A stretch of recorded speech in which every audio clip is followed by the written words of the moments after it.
Hello dear students, welcome to my classroom. Let's discuss science worksheet number 10 that you have to submit on 4th of November यानी कि 4 नवंबर को आपको ये worksheet submit करनी है. Before starting the worksheet, do mention worksheet number, date, your name and the name of your class teacher. This worksheet is from the chapter metals and non-metals, that is 4th chapter of your book. आपकी book text book का ये 4th chapter है और इसमें से आपकी ये worksheets है.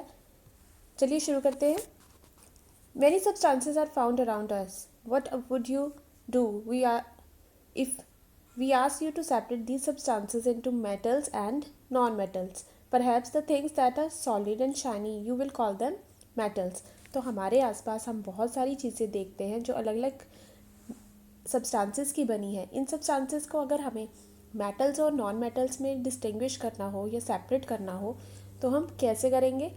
ज़्यादातर हम क्या करते हैं कि जो चीज़ सॉलिड होती है और शाइनी मीन्स चमकीली होती है उन्हें हम क्या कहते हैं, metals. Today we will divide them into 2 different groups. आज हम उन सब्सटेंसेस को 2 अलग अलग ग्रुप में डिवाइड करेंगे उनके अपीयरेंस मतलब जैसे वो दिखती हैं उसके हिसाब से और उनकी हार्डनेस के हिसाब से कि वो हार्ड है या फिर सॉफ्ट है. चलिए देखते हैं. ये हमारे पास यहाँ पे टेबल दिया गया है. First is iron. Iron is shiny, तो आप यहाँ पे लिखेंगे शाइनी. हार्डनेस वेरी हार्ड है या नॉट वेरी हार्ड है वो आप यहाँ पर मेंशन करेंगे. It is very hard. तो आयरन लोहा जो है वो क्या होता है, वेरी हार्ड. देन इज़ कोल. कोल जो है वो डल है, उसमें कोई शाइनीनेस नहीं होती. डी मीन्स डल और ना ही वो हार्ड होता है, तो इट इज़ नॉट हार्ड. तो यहाँ पे आप लिखेंगे नॉट हार्ड.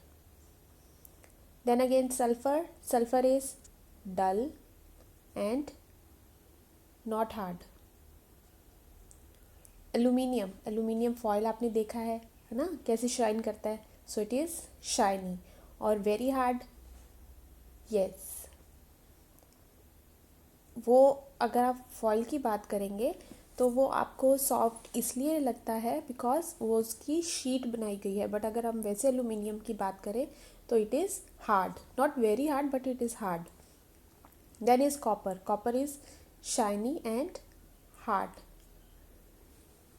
हार्डनेस हम देखते हैं कि अगर हम उसको किसी हैमर से अगर हम उसको बीट करते हैं तो क्या वो टूटेगा या नहीं टूटेगा, उससे हमें उसकी हार्डनेस पता चलती है. तो here physical properties of metal.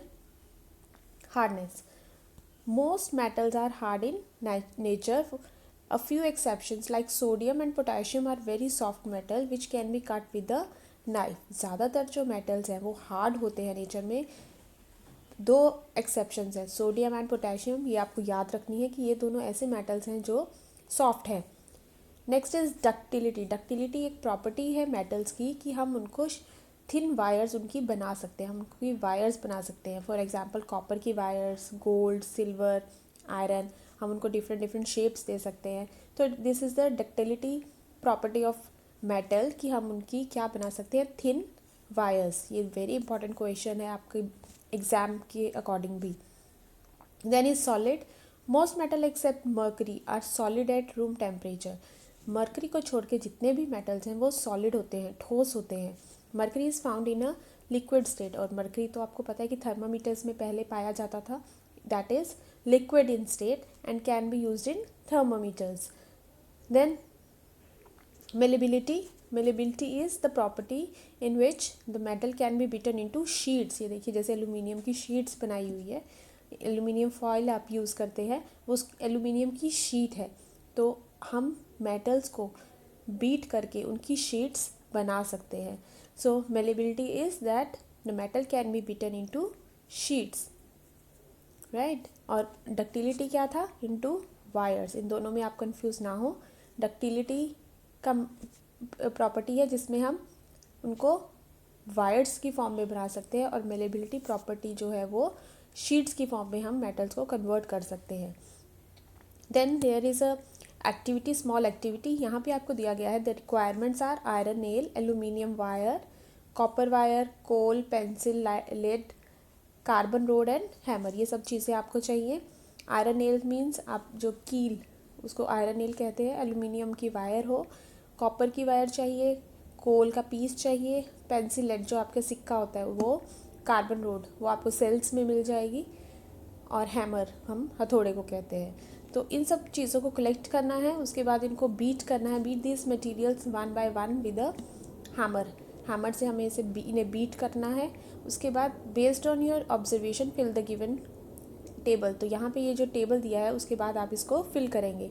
तो मैं आपको ये एक्टिविटी मैंने की हुई है, तो मैं उसके अकॉर्डिंग आपको यहाँ पे बता रही हूँ। फर्स्ट है आयरन नेल। आयरन नेल को जब आप बीट करेंगे तो डज इट बिकम फ्लैट और ब्रोकन इनटू पीसेस और बीइंग हैमर्ड, तो वो क्या हो जाएगा, वो हो जाएगा फ्लैट, राइट।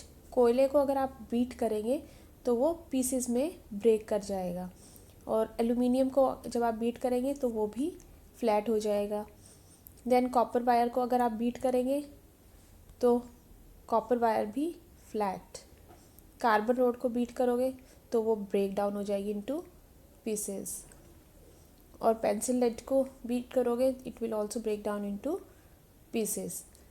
ठीक है, तो ये आपको यहाँ पर टेबल फिल करना है। Usually most metals get flattened on being hammered without breaking.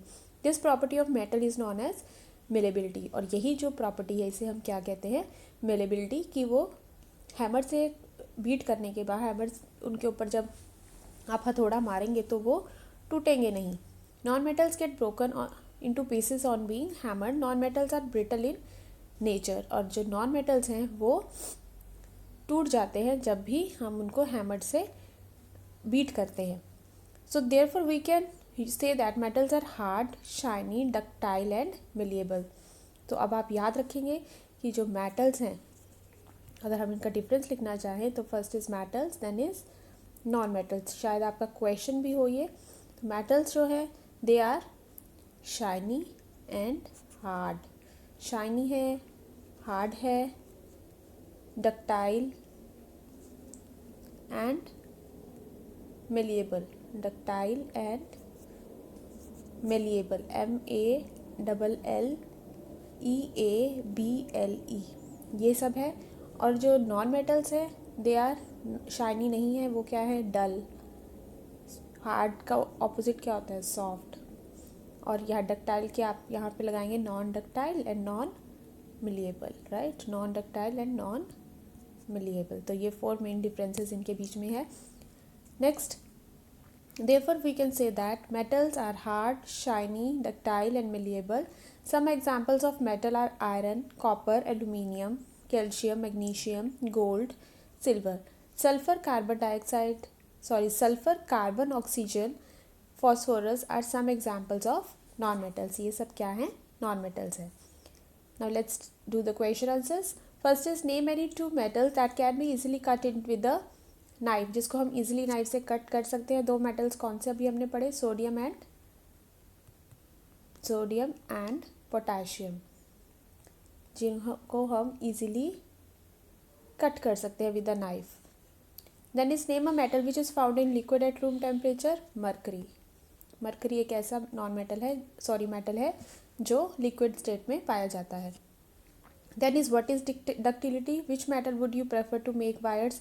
Wires बनाने के लिए हम कौन सा मेटल यूज़ करेंगे। डक्टिलिटी की एग्जांपल आपको डेफिनेशन आपको यहाँ पे दी गई है ऊपर। So the properties of metals by which they can be drawn into thin wires is called ductility. और हम किसको बनाना चाहेंगे, हम बनाना चाहेंगे कॉपर को। ज़्यादातर जो वायर्स हम यूज़ होती हैं they are made up of copper, because उस अच्छी वायर्स बनती हैं और वो कॉस्टली नहीं है। ऑब्वियसली आप गोल्ड और सिल्वर की वायर कभी नहीं यूज़ करेंगे, राइट। नेक्स्ट इज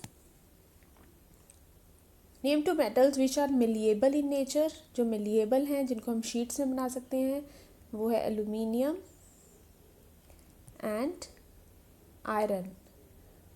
ठीक है, aluminium and iron. Next is write one use of aluminium metal. Aluminium metal का क्या यूज़ है। Aluminium metal is used to make, कहाँ पे यूज़ होता है, to make aluminium utensils, right. बर्तन बनते हैं एल्यूमिनियम के। Aluminium is used to make aluminium utensils and aluminium foil, foil का बहुत यूज़ होता है, एलुमिनियम फॉयल का, जिसमें आप अपना लंच रैप करते हैं, ठीक है। तो ये 2 यूजेस आप यहाँ पर लिख सकते हैं। So this is all about your science worksheet. Science worksheet के साथ जो आपकी नेक्स्ट वर्कशीट आई है that is your English worksheet number 12। चलिए ये भी जल्दी से हम डिस्कस करते हैं। Let us revise what we did last week. We learned about adjectives. Adjectives के बारे में आपने लास्ट वीक में पढ़ा था कि these are describing words. Now is degree of adjectives, that is positive describes one, comparative describes compares to and superlative. अगर हमें 2 चीज़ों को बीच में कंपैरिजन करना है तो हम कंपैरेटिव का यूज़ करेंगे। अगर हमें 3 चीज़ों या 2 से ज़्यादा चीज़ों के बीच में कंपैरिजन करना है तो हम सुपरलेटिव डिग्री यूज़ करेंगे। How to change the degree of adjectives. हम डिग्री कैसे चेंज करते हैं? By adding est to the positive degree of the adjective. Like tall का क्या हो जाएगा? taller, tallest. Today we will learn other ways of changing the degree of adjectives and then practice by filling the blanks below. तो first is आपको दिया गया है brave. brave is braver, bravest. तो अगर जिन वर्ड्स के पीछे ई लगा होता है उसको अगर हमने कंपैरेटिव डिग्री और सुपरलेटिव डिग्री में कन्वर्ट करना है तो हम 2 वर्ड्स यूज़ करेंगे।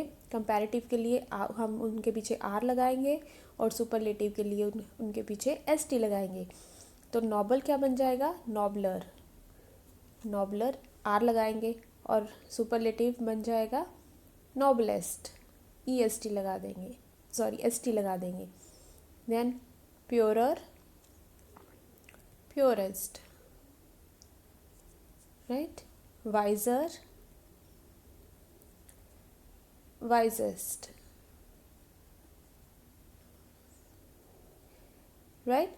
तो बहुत इजी है। R N E S T हमें यहाँ पे एंड में ऐड कर देना है। आगे हमारे पास दिया गया है if the positive ends in Y. अगर वाई से, देखिए यहाँ पे ये वर्ड जो है वो वाई से एंड हो रहे हैं तो हमारे पास 2 वेज है उनको, उनकी डिग्री को चेंज करने का। पहला है कि वाई की जगह हम क्या ऐड कर दें? I E R for comparative degree and I E S T for superlative. Superlative हम कब यूज़ करते हैं? जब हमें 2 से ज़्यादा चीज़ों के बीच में कंपैरिजन करना है। तो हैप्पी का क्या हो जाएगा? हैप्पियर, कि Geeta is happier than Sita, happier. और ये happiest, I am the most happiest person in this world. So happiest is जब हम बहुत सारे लोगों के साथ कंपैरिजन करते हैं। Then is lazy, lazier, LAZIER, और यहाँ पे laziest, he is the most laziest, he is the laziest person in the class. Then is heavy, is this box is heavier than the other box, heaviest. This box is the heaviest box among all the boxes, is heaviest, right? Next is if the positive degree ends in vowel, that is a, that is y, we remove the y and simply add er. तो हमें यहाँ पे simply er add कर देना है और est add कर देना है जब वाई के आगे वॉवल लगा हो। वॉवल्स क्या होते हैं? ए, ई, आई, ओ, यू। ये 5 जो हमारे वॉवल्स हैं इनमें से कोई भी वॉवल अगर वाई के आगे लगा है तो हम ई आर और ई एस टी ऐड करेंगे। तो ये हो जाएगा ग्रेयर। एक आपके पास यहाँ पे दिया हुआ है gay means happy person, happy, and gay is gayer, GAYER, and gayest, GAYEST. Then is gray, grayer, and grayest, right? So this is your worksheet of English. I hope आपको ये worksheet दोनों समझ आई होंगी. So please like, share and subscribe the channel, and yes, maintain physical distance of 6 feet or 2 yards to avoid COVID. Thank you.